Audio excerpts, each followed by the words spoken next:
السلام علیکم ورحمۃ اللہ. ایک مرتبہ پھر آپ کو عالم اور عالم میں خوش آمدید کہتا ہوں. ناظرین کرام، اس وقت ہم ضلع بدین کی تعلقہ ٹنڈو باگو کا جو ایک گاؤں ہے کھٹیان، ادھر وہاں پر موجود ہیں، اور محمود سلطانہ فاؤنڈیشن ٹرسٹ کے زیر اہتمام جو امدادی سامان ہے وہ تو تقسیم کیا ہی جا رہا ہے. اور یہاں آپ لوگوں کا جوش و خروش دیکھ سکتے ہیں. اس علاقے میں کوئی آیا ہی نہیں ہے ابھی تک. یہاں کے کیمپس کی حالت بھی آپ کو میں دکھاتا ہوں، ساتھ ساتھ آپ دیکھیں کہ یہاں اس وقت کیا حالات ہیں، کیسے یہاں پر لوگ اپنا وقت گزار رہے ہیں، کس طرح سے زندگی کو درپیش تکالیف اور پریشانیوں کا سامنا کر رہے ہیں، لیکن عزم اور حوصلے میں کوئی کمی نہیں آئی ہے. سامان تو تقسیم ہو رہا ہے، لیکن یہ سامان اتنا زیادہ نہیں ہے. ناظرین، ہم جب آئے تھے یہاں پر تو یہ سوچ کر آئے تھے کہ شاید کچھ خاندانوں کے آنسو پوچھ سکیں، لیکن یہاں تو قدرت کا ہی سیلاب نہیں آیا ہوا ہے، بلکہ یہاں انسانوں کا بھی ایک سیلاب ہے ان کے آنسوؤں کا. اور وہ ان آنسوؤں میں خود ہی غوطے لگاتے ہیں، خود ہی غسل کر لیتے ہیں. کوئی ان کے آنسو پوچھنے کے لیے بھی نہیں آتا. بہت تکلیف میں ہیں، بہت پریشانی میں ہیں. آئیے آپ کو میں تھوڑا آگے لے کر چلتا ہوں. آپ دیکھیں کہ یہاں پر سارے رضاکار مصروف ہیں اور یہ کام ہو رہا ہے، اور یہ ٹوکن دیے جا رہے ہیں باقاعدہ. آپ دیکھ سکتے ہیں بہت منظم طریقے سے ہم نے کوشش کی ہے اس کام کو کرنے کے لیے، کیونکہ پہلے بھگدڑ مچ جاتی تھی. اب یہ اس وقت ہم ٹوکن دیے ہوئے ہیں، اور جو لوگ مستحقین ہیں، بلکہ ہمارے بھائیوں کی طرح ہیں، بچے ہمارے بچوں کی طرح ہیں، یہ اپنا تحفہ لینے کے لیے آ رہے ہیں، جو ان کے اپنے بہن بھائیوں نے ان کے لیے بہت دور سے بھجوایا ہے. امریکہ سے بھجوایا ہے لوگوں نے، یو کے سے بھجوایا ہے. میں گزشتہ دنوں جب امریکہ گیا تھا تو وہاں میں نے امدادی پروگرامس کیے تھے، اور یہ ان کی طرف سے تحفہ ہے جو یہ سب لوگ یہاں پر اس وقت لینے کے لیے آئے ہیں. آئیے ہم تھوڑا اور آگے چلتے ہیں. آپ دیکھیں یہ ہمارے ہی لوگ ہیں جو اس وقت لائن سے لگے ہوئے ہیں. یہ غلط الزام لگایا جاتا ہے ہمارے لوگوں پر کہ جی یہ ایک دم ٹوٹ پڑتے ہیں. آپ نے گزشتہ دنوں یہ ساری خبریں سنی ہوں گی کہ امدادی اشیاء پہنچتی ہیں اور لوگ ٹوٹ پڑتے ہیں. ایسا کچھ نہیں ہے. آپ دیکھ رہے ہیں سب لوگ لائن سے لگے ہوئے ہیں، اور سب کو پتہ ہے کہ یہاں پر ان کو چیزیں جو ان کے لیے آئیں، انہی کے لیے تو آئی ہیں ساری چیزیں. یہ ان کے لیے لوگوں نے بھیجی ہیں. ان کی عزت نفس کو مجروح نہیں کیا جا رہا. یہ آپ کے لیے آئی ہیں ساری چیزیں. کوئی نہیں آیا. بالکل ٹھیک ہے. نہیں نہیں، بالکل صحیح ہے. تو اب آئے ہیں اور ان کو معلوم ہے کہ ان کو ملے گا، اور یہ انہی کی چیزیں ہیں، تو یہ اپنے آرام سے سکون کے ساتھ کھڑے ہیں. لیکن جہاں پر لوگ خطاب کرنے کی کوشش کریں، اس پورے اس واقعے کو کیش کرانے کی کوشش کی جائے کہ کوئی پولیٹیکل ایونٹ بنا دیا جائے، تو پھر تو بھگدڑ بھی مچتی ہے. آئیے ہم چلتے ہیں تھوڑا سا اور آگے، اور یہ میں آپ کو کیمپ کی حالت دکھانا چاہتا ہوں کہ آپ یہ دیکھیے کہ یہ دیکھیں بچے ماشاء اللہ. ادھر ادھر ادھر ادھر ادھر. پاپا خوش ہیں؟ خوش آئے ہو؟ خوش آئے ہو؟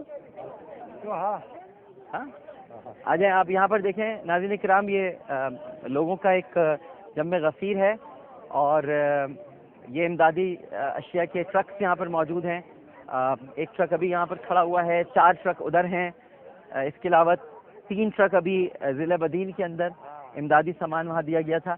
میں آپ کو وہاں کیمپس کی طرف لے جا رہا ہوں، اور یہ جو صاحب ساری زمین دیکھیں گے ناظرین کرام، یہ اس پر اتنا اب یہ اس کو اب میں کیا کہوں، اس پہ سیم و تھور اتنا آ چکا ہے کہ اب یہ ناقابل کاشت رہ گئی ہے. اب اس پر کچھ کاشت نہیں ہو سکتا. سخت ہو گئی ہے زمین. پہلے یہاں پر بھی پانی تھا، لیکن اب یہاں پر پانی ختم ہو گیا ہے. یہاں تک پورا یہ ادھر سے آپ سامنے اگر دیکھیں ناظرین، ادھر بھی پانی ہے، اور پھر یہ سارا پانی یہاں تک تھا. تو تھوڑا تھوڑا سمٹتے گئے یہ لوگ، پیچھے تک اپنے کیمپس لے گئے تھے، اور اب یہ پانی ہٹتے ہٹتے وہاں تک چلا گیا. اب آپ اس وقت کا اندازہ لگائیے جب طوفانی بارشیں ہوئی تھیں اور یہاں صرف پانی ہی پانی تھا اور کچھ بھی نہیں تھا یہاں پر. اب تو پھر بھی آپ کو تھوڑی خشکی دکھائی دے رہی ہے اتنے دنوں کے بعد. آئیے اب ادھر چلتے ہیں ہم کیمپ کی طرف. یہ آپ دیکھیے یہ جو تھوڑے سے یہ پودے یہاں پر لگے ہیں، میں یہ آپ کو اس لیے بتانا چاہتا ہوں کہ یہاں بچے ننگے پیر بھی گھومتے رہتے ہیں، چپل بھی نہیں ان کے پاس. دیکھیں یہ اتنے خطرناک کانٹے ہیں ان کے اندر. یہ اگر یہ لگ جائیں، یہ دیکھیں آپ اس کی شارپنیس دیکھیے.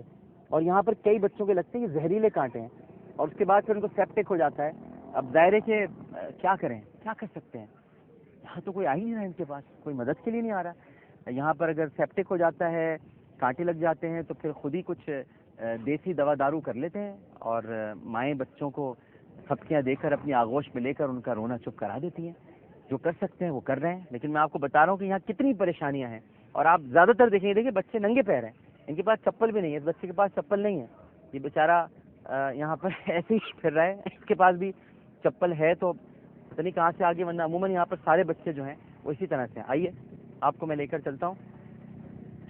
یہ آپ دیکھیے یہاں پر انہوں نے NRSP والوں نے یہ بتایا بھی ہے کہ یہاں پر تھوڑا سا تعلیم کا اہتمام اس طرح سے کیا کہ ہمیشہ صاف ستھرو پانی پیو، تاکہ جو گیسٹرو کی وبا پھیلی تھی یہاں پر گزشتہ دنوں، وہ گندے پانی کی وجہ سے پی تھی. یہ جو آپ کو پانی نظر آ رہا ہے نا، یہ تک بچے پی لیتے تھے پانی، یعنی ادھر ہی سے جمع کرتے تھے اور اس کو پی لیا کرتے تھے. انہوں نے پھر ایک مہم چلائی NRSP والوں نے، یونیسیف کی طرف سے، کہ صاف ستھرو پانی پیو.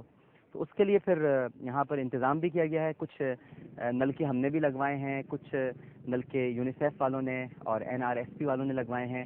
موبائل واش رومز کا بھی اہتمام یہاں پر کیا گیا ہے، کیونکہ جب تک یہاں پر نلکے نہیں لگیں گے ناظرین کرام، اچھا پھر بورنگ ہوتی ہے. خالی نلکے لگنا مسئلہ نہیں ہے، نلکے لگیں گے تو پانی کہاں سے آئے گا؟ بورنگ ہوتی ہے، پہلے کوشش کرتے ہیں کہ وہاں سے پانی نکل آئے، پھر 3-4 جگہوں پر بورنگ کرنے کے بعد جہاں صاف پانی ملتا ہے وہاں وہ نلکے لگائے جاتے ہیں. تو یہ اتنے سارے مسائل ہیں، اور میں حیران ہوتا ہوں کہ مطلب کسی کو کوئی احساس نہیں ہے. اتنے ان علاقوں کے MNAs MPAs ظاہر ہے کہ گھوم پھر کر وہیں پر بات جاتی ہے، فنڈز ان کے پاس ہوتے ہیں. اور پھر یہاں کے جو سابقہ ناظمین تھے، UC ناظمین تھے، ظاہر ہے کہ علاقے کے بڑے ممتاز شخصیات ہیں، ہستیاں ہیں، لیکن یہاں کوئی نہیں آ رہا ناظرین، کوئی بھی نہیں آتا. اب تو کہ آپ یہ دیکھیں، میں ایک حالت آپ کو دکھاؤں اس کیمپ کی، کہ یہ دیکھیں کس طرح سے لگا ہوا ہے.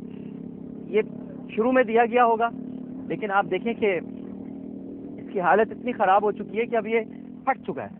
اور اس میں بھی یہ لوگ شام کو بیچارے بیٹھ جاتے ہیں. اس میں کیا ہے؟ کچھ بھی نہیں ہے. آپ اس کو اگر تھوڑی دیر کے لیے دیکھیں، بس یہاں پر ایک بیٹھنے کی جگہ ہے اور کچھ باقی سب پھٹا ہوا ہے. یہ آپ دیکھیے کہ یہاں پر یہ بیچارے لکڑیاں جمع کرتے ہیں، اس میں آگ واگ جلا لیتے ہیں، رات کو کھانا وانا بنا لیتے ہیں، اس میں جمع کر کے لاتے ہیں یہیں سے ادھر سے. یہ بیچاری ہماری بہنیں بیٹھی ہوئی ہیں چارپائیوں پر، کسی کے چپل ہی نہیں ہے. آپ دیکھیں چپل کہاں ہے؟ کدھر ہے چپل؟ ہاں کدھر ہے چپلیں؟ کچھ بھی نہیں ہے، کسی کے پاس نہیں ہے. سب ننگے پیر ہیں. لیکن جو ان سے ووٹ لے کر منتخب ہوتے ہیں، ان کے پیروں میں شاہانہ جوتے بھی ہوتے ہیں، بلکہ مگرمچھ کی کھال کے ہوتے ہیں، سانپ کی کھال کے ہوتے ہیں. شاید انسان کی کھال کے بھی جوتے بنا لیں تو ان کو کوئی فرق نہ پڑے، لیکن یہاں پر کسی کے پیروں میں جوتے نہیں ہیں.